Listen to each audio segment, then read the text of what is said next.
يا مساء الخير، عاملين ايه؟ وحشتوني جدا.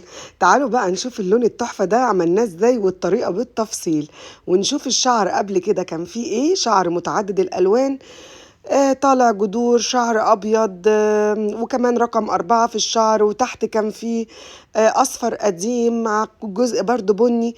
ازاي وحدنا اللون وبكل سهولة بدون ما نتلفه والشعراية خفيفة وضعيفة. تعالوا نشوف طريقة سهلة وبسيطة جدا. نسبة الشيب عندنا حلوة 50%، يعني كتير مش شوية. زي ما انت شايفة قدامي كده. رحت على طول جبت الباودر بتاعي، انا استخدمت باودر لوريال. اخدت مقدار الباودر قده مرتين اكسجين 20%. مرضتش اعلى بالنسبة لان انا مش محتاجة توحيد ان انا اعمل تلف للشعراية، ولا ان انا اجي على الشعراية. احنا قلنا دايما لو معاييرنا مظبوطة اكيد مش هنتلف الشعر. قلبت الباودر بتاعي كويس، خليت مقدار الاكسجين قد الباودر مرتين. اكسجين 6% او 20%. مش محتاجين اعلى من كده لان اللون مش محتاج اكتر من انك تخليه على اورنج شوية. قلبت الباودر كويس جدا وخليته كريمي، وبعدين بدأت اسحب خصلة بخصلة بعيدا عن الجذور زي ما تعودنا بحوالي عقلة صباع. وبعد كده قبل ما اللون يفتح زي ما انا عايزة، خلاص ببدأ احط على الجذور بتاعتي.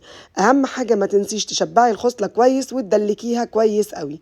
هنا انا نزلت على اللون كله ما عدا الاطراف، زي ما انت شايفة ما بشبعش الطرف قوي لان الطرف كان اصلا فاتح وانا ما كنتش عايزة افتحه اكتر من كده.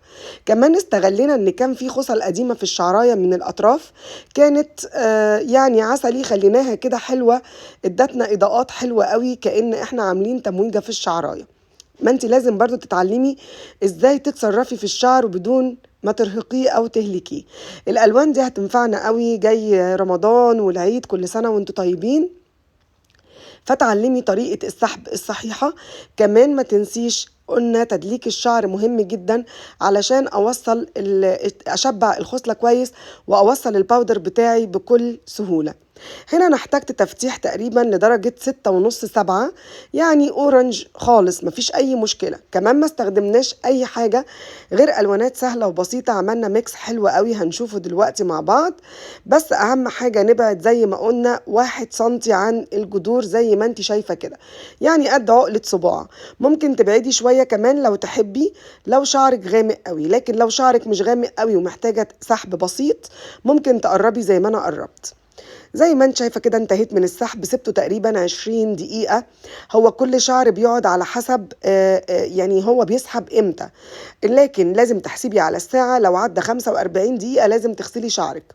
وكل شوية لازم نبص على الخصلة ونمسكها تكون كويسة وماسكة نفسها، يعني ما نعملش حاجة ونسيبها كده وخلاص بالوقت. لا، لازم كل شوية تروحي تشدي الخصلة كده وتشوفيها علشان دايما تكوني حذرة. طبعا الناس اللي بتخاف على شعرها ممكن اضافة الاولابلاكس، وممكن ما تضيفيهوش زي ما انت عايزة، لكن على حسب انت ما انت عايزة تعملي اللون. لكن لازم برضو حماية لو نوع الباودر عندك مش اللي هو واو يعني. لكن انا الباودر بتاعي كان كويس جدا. زي ما شفنا كده انا مش محتاجة سحب عالي قوي، سبته يسحب وسبته الوقت كان لسه شوية عليه. خلاص انا كده انتهيت، يعني مديني اورنج صريح. رحت غسلت، وغسلت برضو بشامبو سيلفر. الخطوة دي ما صورتهاش، ولكن غسلت شوية بشامبو سيلفر. زي ما انتي شايفة الجذور افتح وبرضو في لسه اورنجات، وعندي الاطراف فاتحة شوية. جبت رقم 6 على 71، وجبت كمان رقم 7.00 معاه. وجبت كمان يعني خلطتهم مع بعض، عملت بيهم الجذور بس. 700 مع 671، خلطتهم مع بعض واشتغلت على الجذور بتاعتي. كمان ممكن تضيفي لو ما عندكيش شيب 7.11. وعلى فكرة برضو لو عندك شيب بالنسبة دي ممكن تحطي 7.11 مع 6.71، معناها أشقر رمادي مركز مع أشقر غامق شوكولاتة رمادي. يعني الانعكاسات دي مهمة جدا. هنا ابتديت اوزع على الجذور بس اللي هي الفاتحة، اديتها لون غامق. وبعد كده قعدت امسجهم كده بطريقة معينة بحيث ان انا اخليهم ينزلوا على الشعراية بس بتمويه.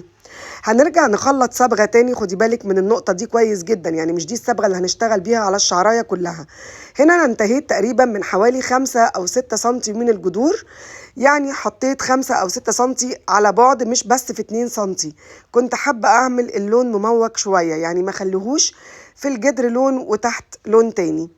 زي ما انت شايفة كده نزلت شوية على الشعراية، جبت 11.89 أشقر لؤلؤي فاتح جدا، وجبت معاه نقطة من المصحح الأزرق علشان أضيع الأورنجات بتاعتي، بس برضو كنت قلبت بسرعة قوي.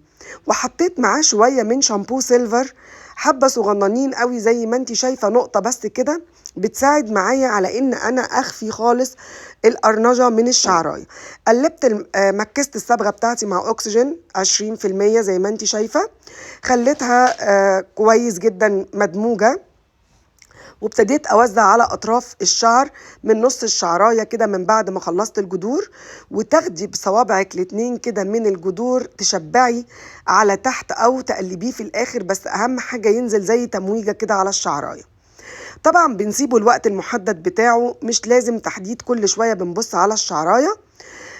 يعني تقريبا بيقعد نص ساعة 30 دقيقة على الشعر، لكن كل شوية تابعي كده وشوفي الشعراية وصلت لإيه، امسحي بالمشط وشوفي. والحركة الذكية قوي ان احنا نمسج حلو، بصي باخد من فوق كده واشبع لغاية نص الشعراية بحيث تديني زي إضاءة. شبعي الخصلة كويس قوي بالصبغة بتاعتك، وبعدين في الآخر بدأت أبص لقيته خلاص بدأ يدي معايا اللون.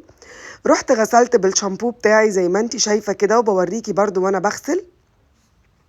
اللون هتحسيه غامق لكن هو مش غامق خالص، بالعكس اللون طلع تحفة. بصي من تحت كمان هيدي الوانات جميلة جدا هنا، واللون مبلول. تعالي بقى ننشف اللون وشوفي الجمال بجد. بصي خدي بالك من الجذور ومن الاطراف، حاجة كده جميلة ومفرحة. يا رب يكون الفيديو عجبكم، لو عجبك ما تنسيش لايك وشير وسبسكرايب، ونشير الفيديو كتير جدا، وان شاء الله استنوني في فيديوهات كتير جدا ان شاء الله في رمضان، هتبقى مفيدة جدا لشغلك. اشوفكم على خير الفيديو الجاي.